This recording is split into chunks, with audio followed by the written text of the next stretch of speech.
Bonjour. Nous sommes une association civile qui s'appelle Gaspard Djanga Fondation Association Civile. Nous sommes comme ça devant le bureau du gouverneur. Vous pouvez voir. C'est le bureau du gouverneur à Khalapa. Donc, et vous pouvez voir qu'à l'entrée du bureau du gouverneur, il y a le noir que vous voyez. Il y a le noir qui s'appelle Djanga. Donc ça, c'est une histoire cachée. Ça, c'est l'entrée du bureau du gouverneur. Vous pouvez lire en voir là-bas. Là, le nom est bien écrit en haut. Vous pouvez voir. Donc ça, c'est une histoire qui était cachée. Qui est cachée, pas qui était cachée, qui était cachée. Mais pour le moment, le nouveau gouverneur, le nouveau gouvernement du Mexique essaie de nous donner la chance de faire connaître l'histoire. Comme lui-même, vous pouvez comprendre comment il dit dans un de ses vidéos ici, de quelle est ses origines. Écoutez vous-même. Estoy muy contento de estar aquí en esta región afromexicana porque yo también llevo sangre afromexicana en mis venas. Les voy a platicar. ¿Saben las dos regiones afromexicanas, a ver, más importantes? ¿Cuáles son? Esta región y Veracruz. ¿De dónde era mi padre? De Veracruz. Mi madre tabasqueña, mi padre veracruzano, de la cuenca del Papaloapan, Jarocho. Vous pouvez comprendre comment le président, l'ancien président du Mexique dit carrément que lui aussi il est descendant des Africains, de l'Afrique. Donc alors, l'histoire était bien cachée.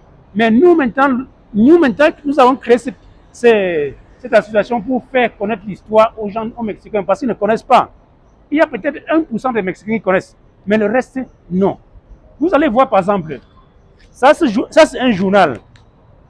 Ça c'est un journal qui dit clairement que le Mexique n'a jamais fait la guerre contre l'Espagne. La seule guerre qu'il avait fait, c'était contre la France, alors que la France, pour se libérer pour l'indépendance, alors que la France n'avait jamais envahi.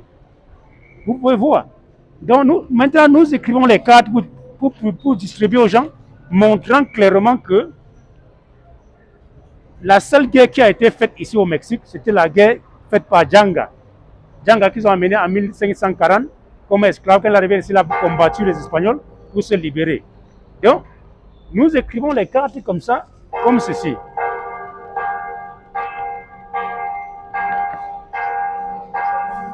Comme ceci. Vous pouvez voir, nous écrivons les cartes comme ceci. Vous pouvez voir la carte.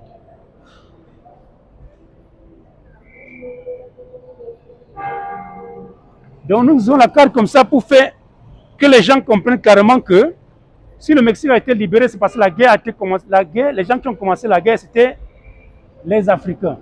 Vous avez compris, le président lui-même dit que parler de ses descendants. Écoutez aussi comment Jésus lui-même parle de ses descendants aussi. Pour que vous compreniez clairement que quelqu'un qui ne connaît pas ses descendants, c'est un esclave pur. Écoute clairement ce que Jésus dit ici.